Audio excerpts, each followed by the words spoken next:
Pasión Radial de Sábado. Bueno, y tal como le prometimos a todos ustedes, tenemos aquí en los estudios a la doctora de Medicina General, Fanny Barrero. Muy buenos días, ¿cómo estás? Muy buenos días, encantada de estar acá. Bueno, muchísimas gracias por haber accedido a la invitación y vamos a empezar a conversar acerca de este tema entonces, el que vamos a tratar hoy, que es el vínculo de nuestra salud con la microbiótica intestinal. Te vamos a preguntar, porque es una duda que tienen muchos de nuestros oyentes. ¿Qué es la microbiótica? La microbiota en realidad es el conjunto de microorganismos que tenemos en distintas partes de nuestro cuerpo. Hay diferentes lugares donde hay microbiotas específicas, por ejemplo, en la cavidad oral, a nivel de la vagina, a nivel intestinal, que es la que nos vamos a dedicar a hablar hoy. Es un conjunto de microorganismos que están localizados en ese sector, que son típicos de ese sector y que forman en realidad un mundo microscópico viviente. Porque nosotros cuando pensamos en microorganismos siempre pensamos en algo patológico, algo que nos enferma. Y en realidad lo que tenemos que entender es que los seres humanos estamos en realidad en simbiosis con todos esos microorganismos que tenemos, que forman parte de nuestro organismo, de nuestro cuerpo, de nuestro metabolismo, y que manteniendo el equilibrio junto con ellos es que tenemos una salud buena o mala cuando estamos en desequilibrio. Es decir, que en vez de pensar en eliminar todos esos microorganismos, lo que tenemos que pensar es en lograr un equilibrio con ellos. La microbiota intestinal es el conjunto de gérmenes que están entonces en el intestino y participan de un montón de funciones que ahora las veremos. Bárbaro. ¿Cuáles son esas funciones entonces? Vamos a ir contándole a la audiencia. Bien, una de las primeras cosas es que son las que nos permiten absorber los nutrientes de los alimentos que comemos. No es poca cosa, ¿verdad? Claro que no. El hecho es que si no tuviéramos esos microorganismos ahí, por más que nosotros recibiéramos alimentos, no tendríamos la posibilidad de poder hacer que los nutrientes de esos alimentos penetraran a nuestro organismo. Ellas se encargan en gran medida de degradar, de realizar modificaciones químicas en esos alimentos para que puedan ser introducidos en las células del intestino y de ahí a la corriente sanguínea a cumplir con sus funciones. Por otro lado, está muy vinculado a nuestro sistema inmune, a nuestras defensas. Entonces, pensemos que el intestino es una de las primeras barreras defensivas que tenemos, porque ingresan alimentos desde el exterior y vienen en conjunto con un montón de gérmenes que no son adecuados, y esos microorganismos que tenemos en el intestino son los que se encargan de defendernos y de mantener que pueda penetrar lo que supuestamente es beneficioso para nuestro cuerpo y no lo que es patológico. Y por otro lado, obviamente al estar vinculado a la nutrición y estar vinculado a las defensas, están vinculados a nuestra salud, participan de nuestra salud. Y esto se ha visto en los últimos años y se ha investigado científicamente y está siendo uno de los pilares de la medicina en Europa y sobre todo en España. Hay un montón de médicos que ya están entendiendo que esto es uno de los pilares de la salud, que en realidad no descubrieron nada, porque hace muchos años había ya un montón de científicos y médicos como la doctora Kuzmin, que fue una científica rusa, que decía, todas las enfermedades comienzan en el intestino. Capaz que ser tan categórico no es lo adecuado, pero sí se sabe actualmente, y hay un montón de investigaciones científicas que lo prueban, que el 90% de las patologías crónicas empiezan con una alteración de la microbiota intestinal. ¿Sí? Sí. Entonces, si nosotros entendemos eso como médicos y logramos que la microbiota de nuestros pacientes esté equilibrada, vamos a lograr que, primero, prevenir las enfermedades crónicas, si nosotros nos adelantamos al inicio de las mismas. Y cuando ya están instaladas esas patologías crónicas, podríamos lograr mejorar mucho sintomatología equilibrando esa microbiota o hacer que revierta esa patología. Tú hablas de patologías crónicas. Sí. ¿Cuáles, por ejemplo? Bueno, patologías crónicas son todas aquellas patologías que evolucionan en el tiempo. No me gusta poner etiquetas en las enfermedades porque eso ya condiciona a los pacientes. Bien. Yo le digo, usted va a tener esto el resto de su vida, lo estoy condicionando de alguna forma, por lo tanto las etiquetas no me gustan, pero Bien. en medicina tenemos patologías agudas y patologías crónicas. Dentro de las patologías crónicas está, por ejemplo, la diabetes, está la hipertensión, están las enfermedades articulares, las poliartritis reumatoideas, las enfermedades autoinmunes. Todo eso pertenece a las patologías crónicas. Los trastornos digestivos intestinales, por ejemplo, las enfermedades inflamatorias crónicas, Cook, Crohn, todo eso son patologías crónicas. Y el 90% de esas patologías se sabe que inician con una alteración a nivel de la microbiota intestinal. Y mirá qué curioso que además hasta enfermedades pertenecientes a la esfera psiquiátrica o al área neurológica también están vinculadas a esto. Entonces, muchas veces vemos pacientes con trastornos de ansiedad, de depresión, y en realidad ahora se ha visto que hay una sustancia que se llama serotonina, que el 90% está producida en el intestino. Está producida en el intestino si el intestino está en condiciones adecuadas, si su microbiota está en condiciones, está en equilibrio con el resto del metabolismo. Y esa sustancia se denomina, la gente le dice la sustancia de la felicidad. Así Sí. que cuando tenemos una alteración de la microbiota intestinal, esa serotonina no se produce en forma adecuada.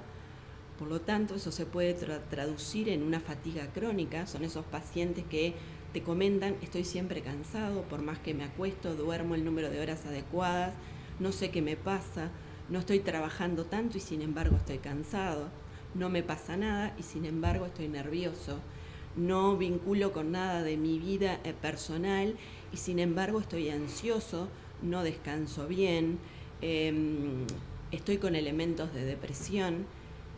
Y cuando uno hace el examen de la microbiota intestinal, muchas veces se ve que el triptófano, que es el precursor de esa serotonina, está en dosis muy bajas. Las bacterias que lo producen están en un número que no es el adecuado, en una cantidad que no es la adecuada, y no tenemos quien las produzca. Y además alrededor del intestino hay toda una serie neuronal, como tenemos en el cerebro, tenemos también en el intestino. Por eso se ha denominado por algunos autores como segundo cerebro, y en realidad ni siquiera es el segundo cerebro, es el primero. Esto me parece súper, súper lindo contarlo, porque a nivel embriológico, cuando nos estamos formando en el útero materno, toda esa red neuronal que rodea el intestino se forma primero que el cerebro. Y se forma a partir del mismo lugar embriológico que el cerebro. Y el 90% de la serotonina está producida por esas neuronas que no están en el cerebro, están fuera, están rodeando el intestino. Por eso se denomina nuestro segundo cerebro. Qué interesante. O sea, qué interesante saber que, bueno, como tú decías, muchas de estas enfermedades, bueno, provienen a causa de la alimentación realmente que nosotros estamos consumiendo. Ahí está. Por eso tú decías de mantener un equilibrio. Equilibrio, mantenerlo a través de cómo nos alimentamos y cómo deberíamos alimentarnos. Bien. El principal factor exógeno que viene de afuera, que altera la microbiota intestinal, es nuestra alimentación, ¿no? Entonces, si nosotros mantuviéramos una alimentación adecuada, equilibrada, esa microbiota podría volver a la normalidad. El problema es que tenemos un montón de factores incidiendo, ¿no? Factores culturales, industriales, que nos han hecho creer en determinadas cosas y desvincularnos de otras, ¿no? Si nosotros pensamos desde el inicio de la humanidad, las cosas han cambiado bastante. Nosotros teníamos seres humanos que se trasladaban un promedio de 37 kilómetros por día para conseguir su alimento, que caminaban y caminaban para conseguir algo para comer, y pasamos en este momento a estar sentados todo el día. Ahí ya tenemos una gran diferencia. Sí, es verdad. Por otro lado, esa gente, ¿qué era lo que podía consumir con más frecuencia? Bueno, lo más frecuente es que vos encuentres una fruta, algo verde, y no que consumas... Lo que cazaba en ese momento también. Ahí está, lo que cazaba, que además eso obviamente no pasaba todos los días que cazaras un animal. Exactamente. ¿Tá? Y pudieras comerlo. Entonces, todas esas cosas, ¿qué pasó? Cuando empezó la era industrial, ¿tá? Pero un poco antes, cuando empezó la gente a cultivar sus alimentos y se quedaron estáticos en un lugar, y el principal alimento que se empezó a cultivar fue el trigo, ahí empezaron todos nuestros males. Entonces, a partir de ahí, además, después se fueron agregando los agrotóxicos para hacer que esas producciones fueran mejores supuestamente en cantidad, que las cosas se obtuvieran de forma más rápida. Entonces hoy tenemos animales que en vez de alimentarse a pasto, están alimentados con raciones que tienen un montón de productos que no son los adecuados, reciben inyecciones de hormonas, de antibióticos, y eso es lo que nosotros estamos consumiendo. A su vez, hay un montón de sustancias que están prohibidas en casi todo el mundo y que en Latinoamérica y en Uruguay particularmente se siguen usando. Por ejemplo, el glifosato. El glifosato es una sustancia que se usa en las plantaciones para eliminar determinadas cosas que pueden provocar que ese cultivo no crezca o se muera, pero que es muy tóxico para los seres humanos. Y sin embargo acá se utiliza. Entonces, todo eso va produciendo una alteración de nuestra microbiota. Y eso pensado y repetido a lo largo de todos los días, de todos los años, bueno, produce una alteración crónica que después es difícil de revertir. Entonces, primer consejo de qué podemos comer? Y bueno, está difícil. Estamos en un mundo en el que la elección es difícil porque casi todo está contaminado. Pero de todas maneras yo creo que tenemos formas de minimizar todo eso si tenemos conocimientos. Entonces yo creo que una de las principales funciones de un médico hoy en día es brindarle información a los pacientes para que a partir de ahí despierte la curiosidad y se empiecen a informar de diferentes cosas y tengan, el estar informado te da la capacidad de elegir. Exacto. ¿Tá? Entonces, si vos no tenés el conocimiento, la elección no va a existir nunca. Te vas a quedar con lo que te dan. En la medida en que conoces, tenés la capacidad de elegir.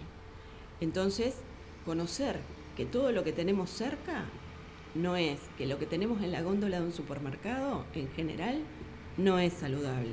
¿Tá? Que si agarramos y miramos la etiqueta de un alimento y tiene 200 cosas, no, es un multiprocesado, ultraprocesado.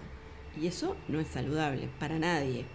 Por lo tanto, lo mejor sería que nosotros comiéramos todas cosas que podemos elaborar nosotros y que sabemos lo que tienen adentro. Eso sería la primera medida. Volver a las raíces, ¿no? Volver a cocinar en casa. Y mucha gente me dice, bueno, no tengo tiempo. Es relativo eso, ¿no? Yo trabajo muchas horas fuera y sin embargo trato de cocinar en mi casa. Capaz que no tengo tiempo para otras cosas, pero para eso tengo que tener tiempo porque es prioritario para mi salud y para mi familia. Claro, tal cual, te estás cuidando. Bueno, acerca de lo que decías de los alimentos procesados, por ejemplo, sucede mucho en el tema de cuando tenés un cumpleaños y principalmente para los niños, que bueno, le voy a comprar papita hoy o, no sé, vamos a darle coca, Sí. Esos refrescos que a veces... en hogares se torna como el diario que se consume, sí, ¿no? Porque cualquier refresco, perdón, siempre hay lugares que no se acostumbran a tomar agua y tienen que tomar refresco. Tal cual. Entonces, creo que eso sí, hay que replanteárselo y prestar atención realmente lo malo que nos puede hacer, ¿no? Sin duda que hay que empezar a cambiar conceptos culturales, ¿no? un cumpleaños puede tener cosas muy saludables y gustarle a los niños de igual manera que tener cosas que no son las adecuadas. Y voy a aprovechar en este momento para leer. Yo traje un libro acá de una periodista que me gusta mucho. Me parece muy bien. Que se llama Soledad Barruti, que es argentina, y hace una defensa increíble del medio ambiente, de luchar contra la industria alimentaria que nos está enfermando, que nos está matando de alguna forma. Y hay uno de sus libros que se llama Mala Leche, que lo recomiendo que lo lean. Ella lo escribe a partir de una serie de investigaciones que hace y de una serie de replanteos que se hace cuando tiene su hijo, ¿tá? Y que empieza a ver todo lo disponible que hay para darle a su hijo y no la convence lo que hay disponible. Bien. Entonces, una de las cosas que dice es: comemos muy distinto hoy a como lo hacíamos unas décadas atrás. Entre los hábitos que perdimos hay varias verduras y frutas que hacen que no lleguemos a cubrir ni la mitad de lo que se recomienda por día en el Ministerio de Salud.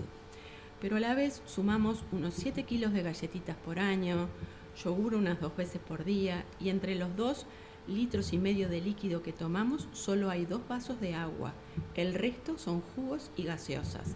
El fenómeno nos impacta a todos, pero mientras que una persona de unos 35 años todavía podría contar cómo fue la metamorfosis que terminó en esta dieta industrial, las nuevas generaciones nacen con un menú radicalmente distinto.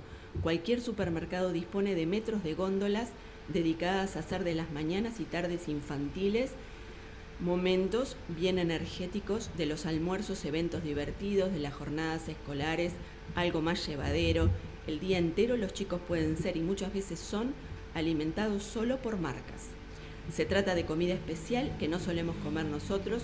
Con respeto y distancia atendemos el exceso de calorías del paquete de 12 galletitas que metemos en su mochila, el azúcar de su gaseosa y los colores de fantasía en sus cereales, y optamos por la opción adulta de eso mismo. Los productos para chicos delinean un modo de comer que los vuelve los comensales con el paladar más quisquilloso de la mesa, pequeños sibaritas de lo instantáneo y lo fácil. Los comestibles que le gustan son simples, pero a la vez intensos, crocantes, suntuosos, dulces, coloridos. ¿Pero qué hay detrás de todo eso? ¿Qué hay dentro de esos paquetes brillantes con personajes encantadores? ¿Qué comen los chicos con sus galletitas, su chocolatada, su jugo y sus comidas congeladas promocionadas por Peppa Pig?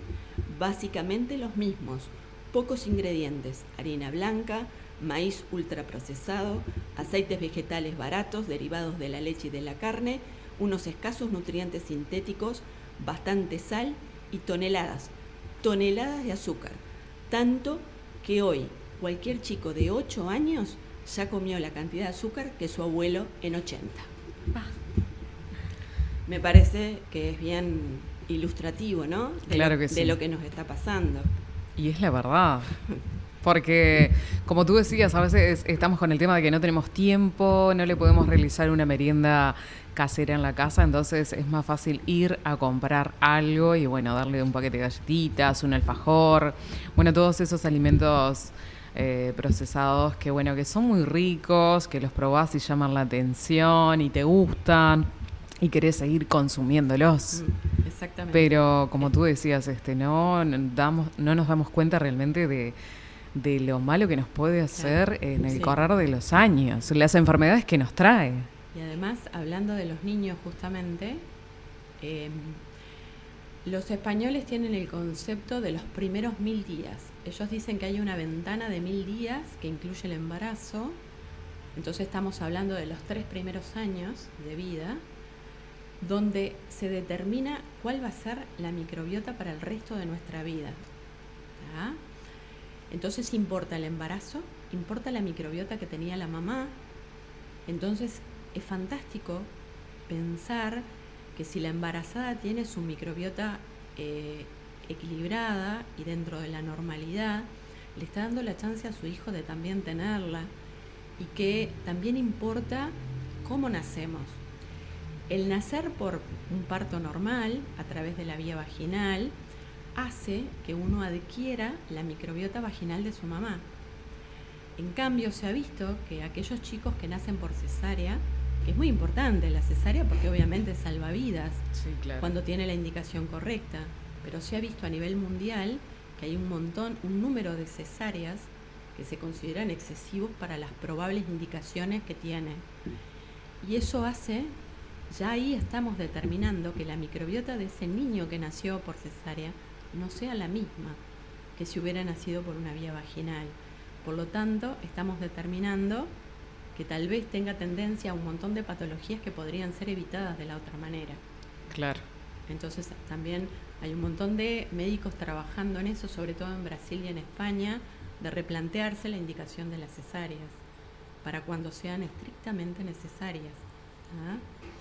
Y a su vez hay un montón de patologías que ya están probadas, como por ejemplo para algunas patologías respiratorias como el asma, algunas patologías de piel como los eczemas atópicos, que están sumamente vinculados a la microbiota, y que si la mamá tuviera su microbiota equilibrada al embarazo y nacimiento de su niño, podrían los niños privarse de tener esa patología. Entonces, son cosas muy interesantes y que además tienen un aval científico. Hay un montón de artículos científicos y un montón de estudios que se vienen haciendo que prueban eso. O sea que tenemos también para ir y leer. Hay un montón de artículos en español que son muy confiables y que no están exclusivamente hechos para un médico.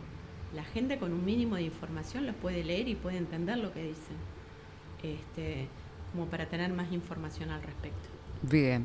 Con respecto a todo lo que venimos hablando de lo que consumimos y demás, ¿podemos desintoxicar nuestro cuerpo como para empezar a revertir esa situación y como tratar de alguna manera parar y hacer que ciertas enfermedades desaparezcan o por lo menos no se agranden con el correr del tiempo? Sí, claro que se puede.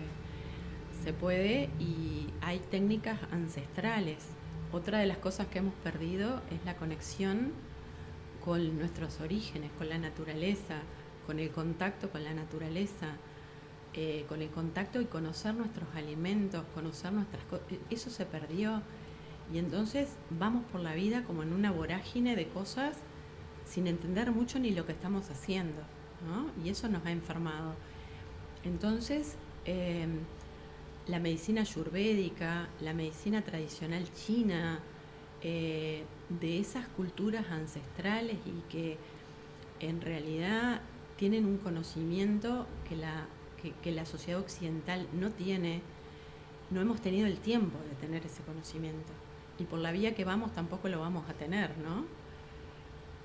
Utilizan mucho todo lo que son sistemas de desintoxicación de nuestro cuerpo, que también está probado científicamente que funcionan.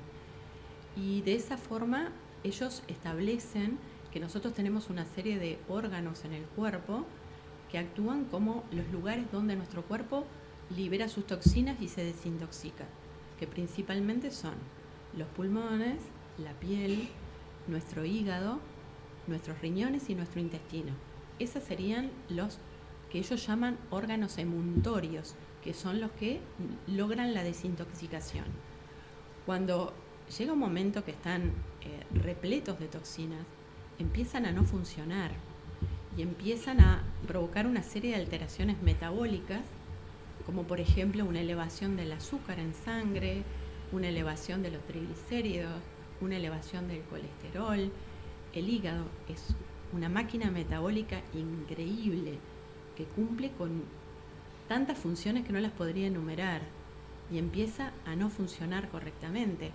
Y ahí vemos los famosos hígados grasos, que en realidad la medicina nuestra, la mía, interpreta que el hígado graso es un acúmulo de grasa a nivel de los hepatocitos, a nivel de las células hepáticas, cuando en realidad para estas otras medicinas que yo mencionaba, ellos dicen, y es verdad, que en realidad un hígado graso se traduce con ese color blanquecino en las ecografías, pero lo que es un hígado repleto de cálculos biliares, no en la vesícula, adentro del hígado, ¿tá? Y eso altera toda la funcionalidad hepática y altera todo el metabolismo de un montón de sustancias que están circulando en nuestro cuerpo. Y hay sistemas muy eficaces de desintoxicación. muy eficaces y que funcionan muy bien para todos los adultos. No importa si tienen patología, se pueden realizar igual. Al contrario, siempre van a ser beneficiosos. Y además, obviamente, que eso se adecúa a cada persona, ¿no? ¿Eso lo podemos realizar aquí en Durazno o hay otros lugares donde se puede hacer como ese tratamiento? En realidad, bueno, hay que hacerlo siempre conducido por un profesional. Siempre, sin dudas. ¿tá? De la salud. No tiene por qué ser un médico. Hay mucha gente que forma parte de los equipos de salud, no acá en Durazno, pero sí en Montevideo, por ejemplo. Yo conozco nutricionistas y médicos que están fuera del sistema de salud convencional que tenemos, que se ocupan de eso y que lo hacen de muy buena forma. Hay nutricionistas que están formados para hacer planes de desintoxicación, para conducir al paciente en un ayuno intermitente de forma correcta, para plantear planes alimentarios adecuados a las patologías que puedes tener. Entonces hay forma de hacerlo correctamente. Siempre lo aconsejable que es que eso lo haga alguien que obviamente tiene una formación adecuada para eso, ¿no? Claro que sí. Bueno, Fanny, estamos llegando ya al final de la entrevista. Creo que quedaría un poco más para conversar. Quizás podemos hacerlo en otro momento porque creo que este tema se puede extender mucho más. El tema es que hoy estamos cortos de tiempo. Tenemos que terminar antes de las 12. Perfecto. Pero para nosotros ha sido un placer que estuvieras aquí, que hayas accedido a la entrevista y que nos estés dando toda esta información que es tan interesante e importante a tenerla en cuenta. Antes de despedirnos, ¿algún consejo que le quieras dar a la audiencia? En realidad agradecerles a ustedes por la invitación. Me gusta mucho que haya programas que pueden provocar una apertura mental en la gente. Y hoy, por ser el Día del Médico, bueno, ¡ay, es verdad! Bueno, muchas felicidades. Gracias. Es verdad. Hoy saludar a mis colegas en este día. Y siempre, además, pensar que podemos tener una formación diferente, que podemos, como médicos, buscar cosas que sean beneficiosas para nuestros pacientes, buscar alternativas, información, formarnos como corresponde y tener siempre información para brindarle a aquella persona que deposita su salud en nuestras manos, ¿no? Claro que sí. Y bueno, que es hora de que empezamos a ser más empáticos, que pensemos más en las cosas que son saludables para nuestros pacientes. Bueno, muchísimas gracias, hermosa entrevista, muy interesante. Bueno, agradecerte también que accediste a esta entrevista siendo un sábado, así que muchísimas gracias. Gracias a ustedes. Pasión Radial de Sábado.